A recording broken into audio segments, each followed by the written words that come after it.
जय हिंद। मैं धर्मेंद्र कुमावत।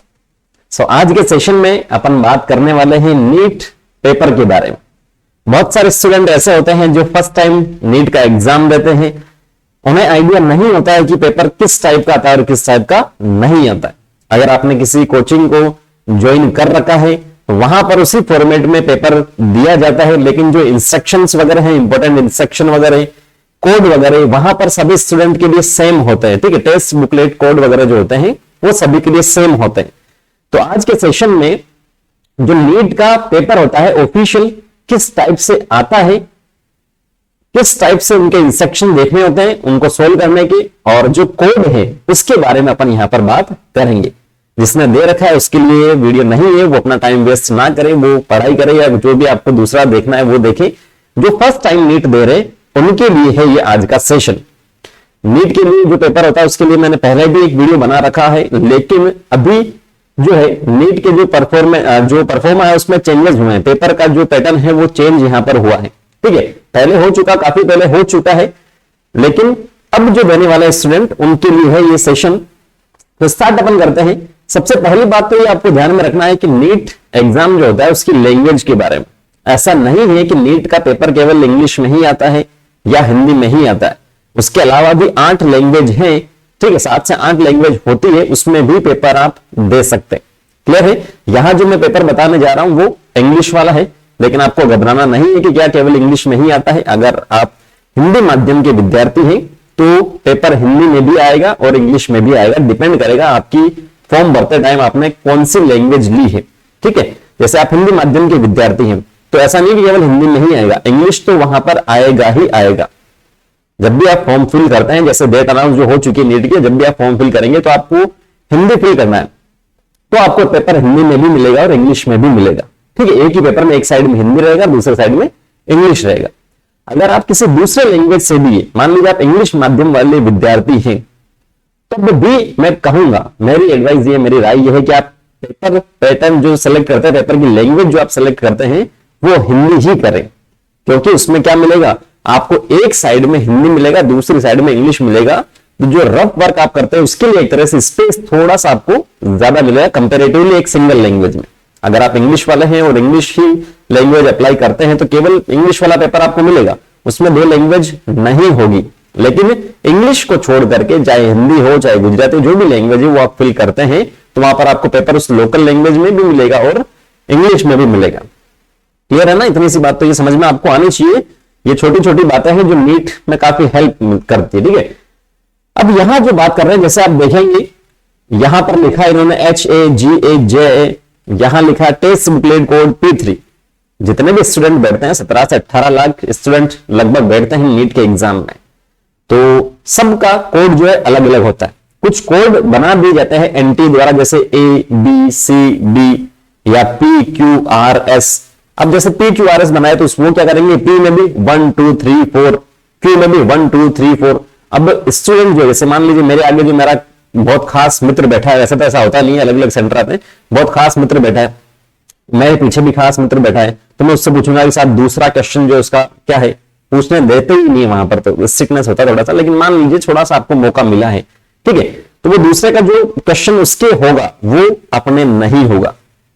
जो मेरे आगे वाला है, जो मेरे पीछे वाला, जो मेरे साइड वाला है, जो मेरे लेफ्ट राइट जो भी साइड है, उनका क्वेश्चन और अपना क्वेश्चन का जो सीक्वेंस है वो इन्हीं कोड पर डिपेंड करेगा और वो अलग अलग होगा। क्वेश्चन सेम होगा, जैसे मान लीजिए मुझे जो क्वेश्चन 2 नंबर पर मिला है वो हो सकता है कि उसको 80 नंबर में मिला है क्वेश्चन, वो जो है एज इट इज मिलेगा क्वेश्चन, लेकिन उसका जो सीक्वेंस है, जो उसके ऑप्शन से 1 2 3 4 जो ऑप्शन आते हैं ABCD, वो वहां पर ऊपर नीचे कर देंगे वो, और उसी के अकॉर्डिंग क्या करेंगे, वो उनका जो भी ओएमआर शीट है उसे चेक करेंगे वापस से। ठीक है, तो ये जो टेस्ट बुकलेट कोड है ये इसीलिए दिया जाता है कि जो चीटिंग वगैरह होती है उसको कम से कम किया जाए, ना कि बराबर। अरे बात समझ में? तो ये जैसे P3 लिखा तो इसमें P1 भी होगा, 2 भी होगा, 3 तो है ही, 4 भी होगा। Q में भी Q1 Q2 Q3 Q4, A में A1 A2 A3 A4। इस प्रकार से क्या होता है, टेस्ट बुकलेट कोड आता है, और इसी कोड के अकॉर्डिंग आपको क्या मिलता है भाई साहब, आपको मिलती है ओएमआर शीट, जिसे बबल फिल अपन करते हैं। ये तो आपको ध्यान में रखना, कोड वाली चीज तो आसपास तो देखने का काम नहीं है आपको, ना तो किसी से पूछना है ना किसी को बताना है। ठीक है ना? तो ये पहला आपके पास है। तो पहला जो पेज है इसी कुछ प्रकार से आपको दिखेगा, फ्रंट पेज जो है कुछ इस प्रकार से दिखेगा, जिसमें लगभग 28 पेज है, केवल इंग्लिश का ये पेपर है। Do not open this booklet until you are asked to do so, जब तक ना कहे तब तक आपको नहीं खोलनी है इस बुकलेट को, ठीक है ना।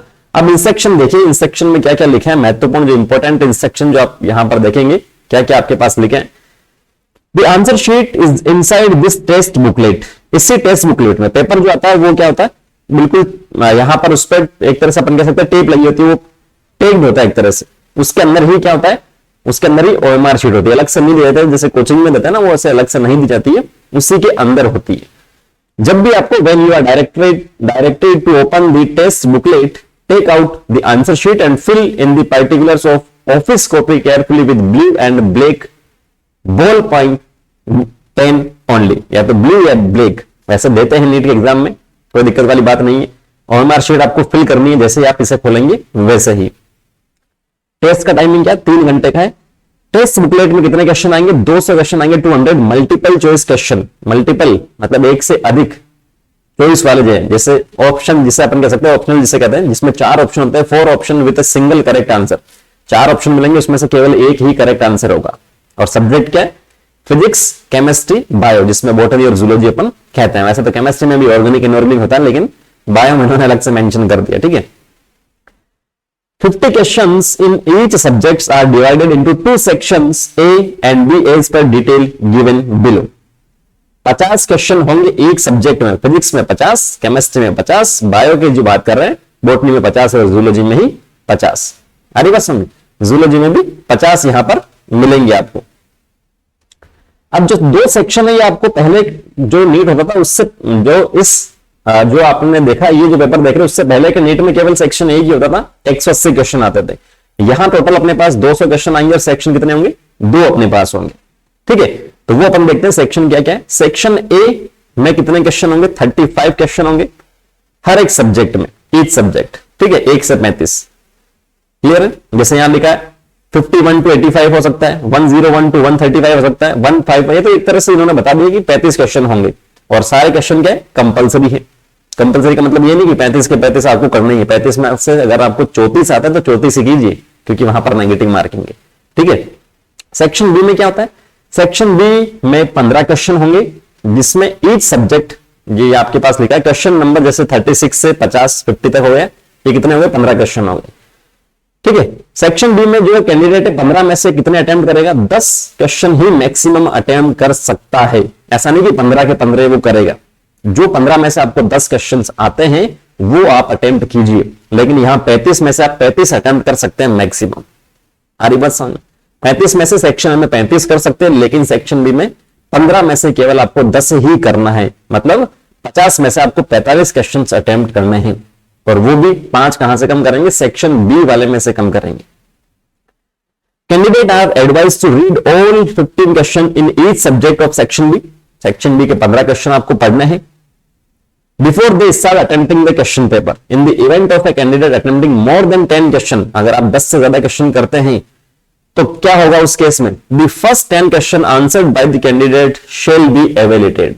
आप सोच रहे हैं कि 15 में कर देता हूं, 15 में से 10 तो कोई ना कोई सही हो ही जाएगा। जैसे मान लीजिए 1 से 15 तक के जो क्वेश्चन है उसमें आपने 15 कर दिए, अब आपके जो है 2 से लेकर के 7 तक के जो क्वेश्चन है वो गलत हैं और बाकी सारे सही हैं, तो 15 के 15 के आपको जो 10 के 10 के जो आंसर जो सही हो रहे हैं उसके आपको मार्क्स नहीं मिलेंगे, ठीक है। आपको मार्क्स नहीं मिलेंगे क्योंकि वो चेक कौन से करेंगे, अगर 15 के 15 अटेम्प्ट कर दिए तो वो चेक करेंगे पहले से लेकर 10 तक के जो क्वेश्चन है वही चेक करेंगे, और उसमें से आपने 2 से 7 तक तो क्या कर दिए, 6 तक या 7 तक जो दिए वो गलत कर दिए। हरी बात सुनिए, तो 10 ही अटेम्प्ट करने हैं सेक्शन बी में से। तीसरा इंपॉर्टेंट इंस्ट्रक्शन ये है, ईच क्वेश्चन कैरीज 4 मार्क। ये तो आपको पता ही होगा कि एक क्वेश्चन के 4 नंबर मिलते हैं, सही होगा तो, और गलत होगा तो ये होगा, जो टोटल होगा उसमें से 1 माइनस कर लिया जाएगा, ठीक है। अगर इनकरेक्ट रेस्पॉन्स आप कर रहे हैं, गलत क्वेश्चन गलत आंसर आप दे रहे हैं, तो 1 mark will be deducted from the total scores. The maximum marks are 720, मतलब कहने का तात्पर्य यही है कि 180 क्वेश्चंस आपको करने हैं, कितने में से, 200 में से, ठीक है, क्योंकि हर एक सब्जेक्ट में से 5-5 तो आप छोड़ोगे ही, तो 50 में से 5 छोड़ोगे तो 20 क्वेश्चन आपको छोड़ना है, 180 ही करने हैं, और 180 को 4 से मल्टीप्लाई करेंगे तो 720 नंबर आपके आ जाएंगे और आप क्या बन जाएंगे, ऑल इंडिया टॉपर बन जाएंगे। ठीक है। पेन के बारे में बात कर रहा है, यूज ब्लू और black ball point pen only for writing particular on this page और marking response on answer sheet. केवल 2 ही कलर के आपको बॉल पेन हम में लेना है, या तो ब्लू और ब्लैक। Rough work is to be done in the space provided for this purpose in the test booklet only. Test booklet जो आपको बताया जा रहा है, इसके सबसे लास्ट के कुछ 1-2 पेज खाली छोड़े गए हैं जहां पर आप रफ वर्क कर सकते हैं। और जैसे मैंने आपको बताया था कि हिंदी लैंग्वेज आप लेते हैं तो उसमें हिंदी और इंग्लिश दोनों में आपको मिलेगा, तो वहां पर और ज्यादा मिल जाता है कुछ space. On completion of the test, the candidate must hand over the answer sheet, original and office copy to the invigilator before leaving the room or hall. ये तो आपको देनी है और उधर उधर छीन के ले जाएंगे। ठीक है। The candidates are allowed to take away this test booklet with them, कि जो क्वेश्चन पेपर है वो आप साथ में लेके जा सकते हैं, इसके अलावा कुछ भी नहीं ले जाना है। The code for this booklet is P3, जो ऊपर अपने देखा था। Make sure that the code printed on the original copy of the answer sheet is the same as that on this booklet। जो भी आपको मिलेगी आंसर शीट या हमारा शीट जो मिलेगी उस पर भी P3 ही होना चाहिए। अगर नहीं है तो आप फटाफट से जो भी आपका एग्जामिनर है उसे बोलेंगे साहब ऐसा ऐसा है, कुछ जो करना आप कीजिए। In case of discrepancy the candidate should immediately report the matter. आपको बता दिया मैंने कि जो भी आपको बता देना है। नेक्स्ट इंस्ट्रक्शन लिखा है, the candidate should ensure that the answer sheet is not folded. अगर आंसर शीट फोल्डेड है तब भी दिक्कत है। Do not make any stray marks on the answer sheet. किसी भी प्रकार से आपको जो आंसर शीट है उस पर जैसे व्हाइटनर हुआ या कुछ दूसरा हुआ जिससे आप आंसर चेंज करने की कोशिश कर रहे हैं वो आपको नहीं करना है। Do not write your roll number anywhere else except in the specified space in the test booklet answer sheet. जहां पर आपको बोला जाए वहीं पर आपको क्या करना है, रोल नंबर वगैरह लिखना है, इसके अलावा कहीं नहीं लिखना है। Use of white fluid for correction is not permissible on the answer sheet. जैसे मैंने आपको बता दिया व्हाइटनर जिसे अपन कहते हैं वो भी काम में नहीं ले सकते। नेक्स्ट इंस्ट्रक्शन लिखा है, each candidate must show on demand his her admit card to the examiner. ठीक है। अगर वो पूछा तो एडमिट कार्ड आपको दिखाना पड़ेगा। No candidate without special permission of the center superintendent would leave his her seat। बिना परमिशन के आप नहीं छोड़ सकते। The candidate should not leave in the examination hall without handing over their answer sheet to the invigilator on duty and sign with time the attendance sheet twice। जो भी attendance sheet होती है उसमें 2 बार आपको साइन करने पड़ेंगे, hand over आपको करना पड़ेगा। Cases where a candidate has not signed the attendance sheet second time will be deemed not to have handed over the answer sheet and dealt with as unfair means care। अगर आपने दूसरी बार sign नहीं किए हैं तो जो भी आपका आगे की प्रोसेस है वो नहीं होगा।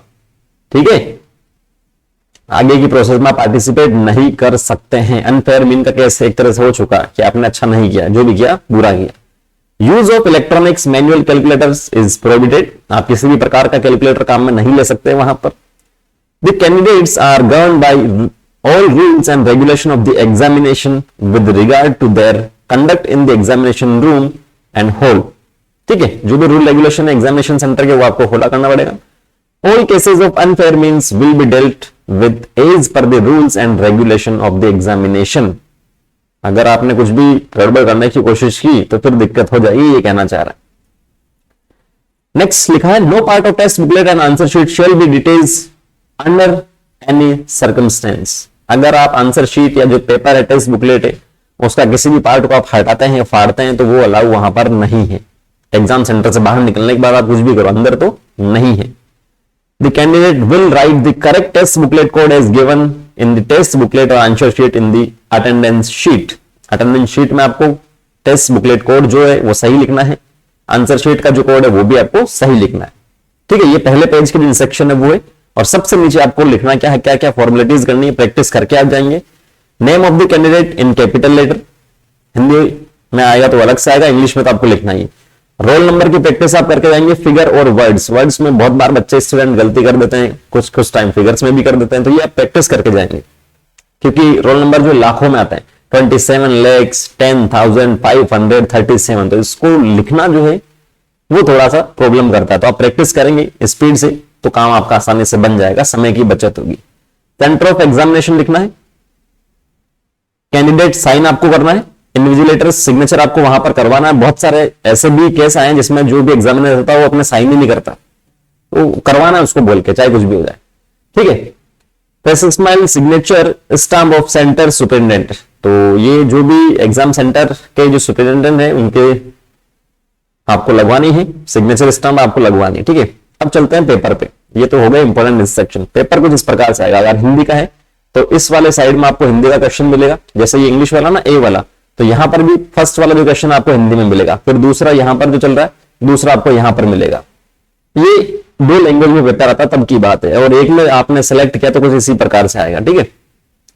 तो सेक्शन में देखेंगे आप, क्वेश्चन आपके पास लिखे हैं, 4 ऑप्शन है, इसमें से जो भी आपका सही आता है वो आपको ओएमआर शीट में बबल फिल करना है। क्लियर है, बबल आपको फिल वहां पर करना है। सेक्शन ए की बात है, ये फिजिक्स का पेपर है, इसमें जो है पेपर का कोड के हिसाब से चेंज हो सकता है। यहां इन्होंने पहले फिजिक्स दिए, दूसरे किसी कोड में जैसे P1 P2 P3 की बात करें, किसी में पहले बायो दे देंगे, पहला क्वेश्चन बायो को दे देगा, तो वहां पर क्वेश्चन का जो सीक्वेंस है वो क्या हो जाएंगे, चेंज हो जाएंगे, ठीक है।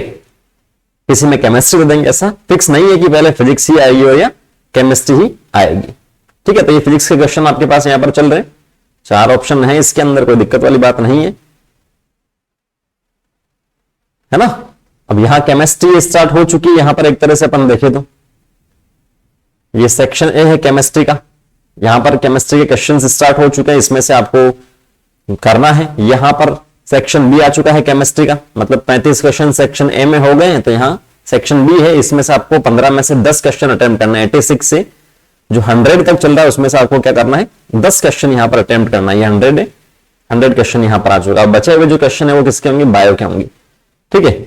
सेक्शन ए लिखा है बॉटनी का, मतलब इसमें आपके पास जो क्वेश्चन है 35 क्वेश्चन अटेम्प्ट करना है, और सेक्शन बी में से 10 आपको अटेम्प्ट करना है, ठीक है। तो ये कुछ इस प्रकार से पेपर आता है। सेक्शन बी लिखा है जैसे बॉटनी का, यहां पर ये आपके पास क्वेश्चन हो जाएगा। सेम ऐसे जूलॉजी में होगा, सेक्शन ए देखिए आप यहां पर लिखा है, ये जूलॉजी लिखा है, इसमें भी सेक्शन बी होगा, वो आपको करने हैं और अपने हिसाब से करना है, जो भी आपने थ्योरी पढ़ी है, कॉन्सेप्ट क्लियर किए हैं उसके हिसाब से। सबसे लास्ट में आप देखेंगे ये 200 क्वेश्चन होंगे, उसके बाद में स्पेस फॉर रफ वर्क आपको मिलेगा, ठीक है। ये 200 क्वेश्चन आपके पास हो चुका है, ये पेपर यहां पर कंप्लीट है, और ये मिलेगा स्पेस फॉर रफ वर्क। ये 26वां पेपर, उसके बाद में 27वां पेपर आएगा, वो भी स्पेस फॉर रफ वर्क है, और सबसे लास्ट में जो 28वां पेपर है वो भी आपके पास क्या, स्पेस फॉर रफ वर्क है। तो इस प्रकार से कुछ आपको पेपर मिलेगा। ये तो मैं आपको यहां पर बता रहा हूं पीडीएफ की फॉर्म में, लेकिन वहां पर आपको हार्ड कॉपी मिलेगी, जो पेपर वाला फॉर्मेट है ना वो आपको मिलेगा कुछ इस प्रकार से। जैसे ये बायो की बुक है ना, पेपर में मिलेगा, यहां पर ये पैक्ड होगा तीनों साइड से, एक साइड से वैसे ही तीनों साइड से पैक्ड होगा। इसके अंदर ओएमआर शीट निकलेगी आपकी, वो आपको निकालना है। पहले जो भी फॉर्मेलिटीज है आपको नाम, रोल नंबर वगैरह, चाहे ओएमआर शीट हो चाहे पेपर, उसमें फिल करना है। उसके बाद में पेपर सोल्व करना आपको क्या करना है, स्टार्ट करना है। प्रिंटेड फॉर्म में मिलेगा, कंप्यूटर बेस्ड टेस्ट ये नहीं है, ठीक है ना। तो ये इंस्ट्रक्शन आपको बहुत अच्छे से ध्यान में रखना है। अभी से ये आप 1-2 बार देखेंगे तो वहां पर ज्यादा पढ़ने की जरूरत नहीं पड़ेगी। बहुत सारे स्टूडेंट इसमें टाइम वेस्ट करते हैं, वो अपने को नहीं करना, 3 घंटे का ही समय मिलता है। अरे ठीक है ना। तो ये रहा नीट का पेपर। और भी अगर किसी प्रकार का आपको पूछना है, कोई सवाल या रहता है कोई डाउट, तो कमेंट सेक्शन में कमेंट करके पूछ सकते हैं। मिलता है नेक्स्ट सेशन में। Thank you, all the very best.